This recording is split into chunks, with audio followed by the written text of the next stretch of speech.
మీరు గమనిస్తే నేనెప్పుడు కూడా ఈ వీడియో లాస్ట్ వరకు చూడమని ఏ వీడియోలో కూడా చెప్పలేదండి. కానీ ఇప్పుడెందుకు చెప్తానంటే, ఈ వీడియోలో ఒక పని చేశానండి. అది అందరూ మీరు చూస్తే నాకిష్టమండి. అదేటంటే మొన్న శ్రీరామనవమికి మా అత్తవారింటికి తమిళనాడుపేట ఎళ్ళినప్పుడు హైవే పక్కన సర్వీస్ రోడ్ మీద ఈ పెద్ద పెద్ద స్పీడ్ బ్రేకర్‌లయితే ఏస్తన్నారండి. మొన్న ఇది ఏస్తున్నప్పుడే నేను చూసి అనుకున్నానండి. ఇక్కడ లైట్లు గట్రా ఉండవు కదా! చీకటిగా ఉంటది. దీని మీద ఈ రేడియం స్టిక్కర్‌లు గట్టా ఏస్తే పర్లేదు. లేకపోతే చీకట్లో వచ్చినోళ్ళు చూసుకోకుండా ధూమ్మచాలే అనుకోని దీని మీద నుంచి ఎళ్ళిపోతే గొప్ప దెబ్బలు కాసేస్తారు అనుకున్నానండి. నేను అనుకున్నట్లే అయిందండి. ఇదేసి 3 రోజులు అవుతుంది. దీని మీద స్టిక్కర్‌లు అంటించలేదు.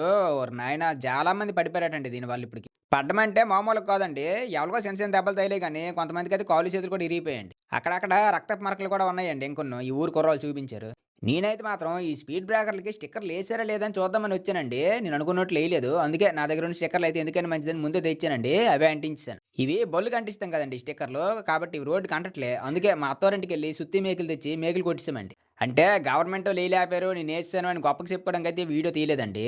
ఇలాంటి పరిస్థితి ఏ ఊర్లో ఉన్నా సరే, ఎవరో వస్తారని ఎదురు చూడకుండా మనమే చేసుకుంటే మంచిదే అని అందరికి అనిపించాలి కదండీ! అందుకని వీడియో తీసానండి. గవర్నమెంటోళ్ళు ఏస్తారు. ఒకరోజు అటు ఇటు అయినా ఏస్తారు. కాకపోతే ఈలోపు ఎంతమంది కాళ్ళు చేతులు ఇరిగిపోతాయి కదండీ! అందుకే నా వల్ల కనీసం ఒక 10 మందైనా ఇంటికి సేఫ్‌గా ఎళ్ళాలనైతే వండించానండి. తప్పు మాట ఈ ఊరు కుర్రోళ్ళు మాత్రం మన ఊరు కోసం బయటోడొచ్చి చేస్తాండు. మనం ఎళ్ళకపోతే బాగోదని చెప్పి ఆళ్ళే మొత్తం చేశారండి. ఒక చిన్న మాటండి. నేను చేసిన ఈ పని ఎలాగనిపించిందో మీకు కామెంట్ చేయండి. ఎందుకంటే అందులో తప్పు ఒప్పులు ఏమైనా ఉంటే మార్చుకుంటున్నాననేసి. వీలుంటే సబ్స్క్రైబ్ కూడా చేసి సపోర్ట్ చేస్తారని కోరుకుంటానండి.